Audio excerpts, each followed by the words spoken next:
Let's begin with the first art, broad and narrow concept. This trick consists in extending your opponent's position beyond its natural limits. It is given such a general meaning and such a broad meaning that you make it seem excessive.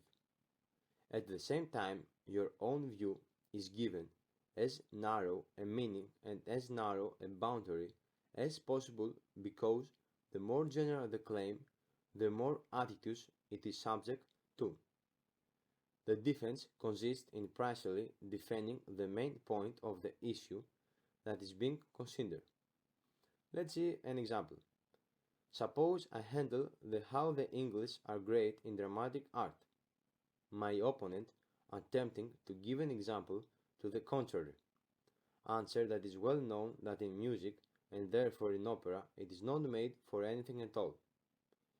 I repelled the attack by reminding him that music is not included in the dramatic art, which includes only tragedy and comedy. My opponent knew this already very well. What he did was to try to generalize my position, to make it include every kind of theatrical performance, for example opera and subsequently music, so that he could defeat me. Conversely, we can rescue our position by limiting it to a narrower limit than we sought at the outset, if of course the way it is expressed favors such a solution. Another trick is homonyms, a trick that extends the position by giving it a meaning that, apart from verbal similarity, has little relevance unless it's completely irrelevant to the issue at stake, followed by therapeutic refutation of it and the claim that the original position is thereby refuted. If, however, sophistry is obvious, it will not deceive anyone. Note that synonymous are two words with the same meaning. I mean onymous are two concepts that are rendered by the same word. The words deep, accurate, and high, which can describe either properties of material bodies or sounds, are homonyms. The words honorable and honest are synonymous. Any light can be extinguished. Cognition is light. Therefore, cognition can be extinguished.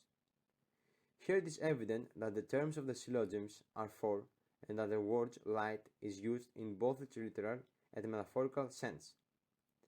A more apt sophism will naturally be easier to deceive, especially if the meanings captured in the same word are related and often tend to be confused.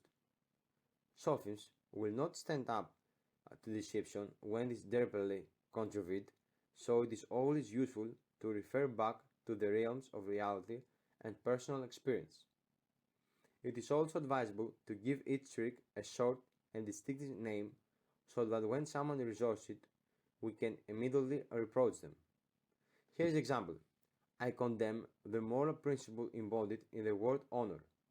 I call it foolish because according to it, a man loses his honor when he receives an insult and cannot wash it away, unless he responds with a greater insult or by shedding the blood of his opponent or his own. I maintain that a man's true honor cannot be taken away by anything he suffers, but by his own actions. No one knows, moreover, no one knows what befalls each of us. My opponent immediately attacks my argument and triumphantly declares to me that if a merchant is falsely accused of misreading dishonesty or neglecting his duties, his honor is affected solely by something that he himself suffers, and the only way to substitute is to punish the slanderer by forcing him to recant.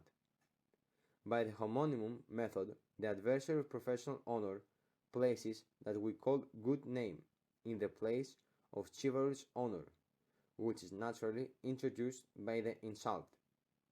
And since an attack on the former cannot be ignored without a public rebuttal, by the same reasoning, an attack on the latter cannot be ignored either, which must be answered by even greater insult and an invitation to a duel. Through homonymity, the words honor, namely the two concepts different from each other, are conflated and the essence of the debate is distorted. Let's see the third art, which is the generalization of specific position.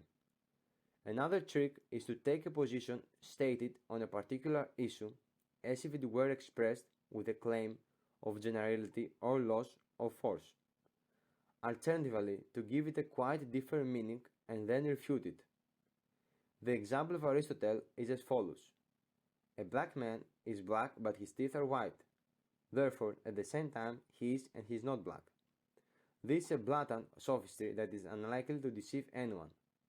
But let us contrast it with another example drawn from real experience. In a philosophical discussion, I approve of students and I confess that they have a place in my philosophical system.